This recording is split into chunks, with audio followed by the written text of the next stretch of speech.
देशवासियों नमस्कार। आज देश में जिस तरह से संवैधानिक संस्थाओं का, देश के संवैधानिक ढांचे का हनन हो रहा है, यह बड़ा दुर्भाग्यपूर्ण है।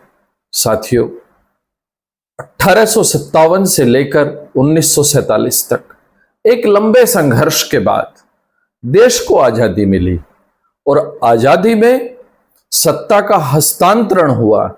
मतलब जिस व्यवस्था, जिस कानून से अंग्रेज हमारे देश को चला रहे थे, वही कानून, वही व्यवस्था का हस्तांतरण हो गया। लेकिन आजादी के बाद देश की बागडोर जिन लोगों के हाथ में पहुंची, उन्होंने एक नई व्यवस्था को जन्म दिया और वह व्यवस्था का नाम दिया गया संवैधानिक व्यवस्था।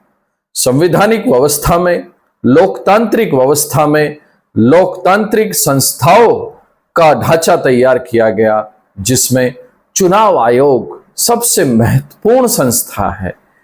आज आजादी के इतने लंबे समय के बाद जब हमारे पास लोकतांत्रिक और संवैधानिक संस्थाएं स्थापित हुई, देश में लोकतांत्रिक संवैधानिक संस्थाओं का हनन हो रहा है और सबसे महत्वपूर्ण संस्था चुनाव आयोग, क्योंकि जनता के मत का अधिकार और जनता के मत का महत्व चुनाव आयोग संस्था को यह अधिकार दिया गया।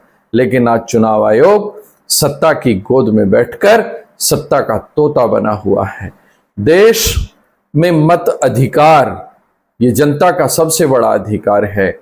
याद रखना, हम लोग संघर्ष आजादी तक करते थे, अब भूल गए, लेकिन संघर्ष सतत प्रयास है।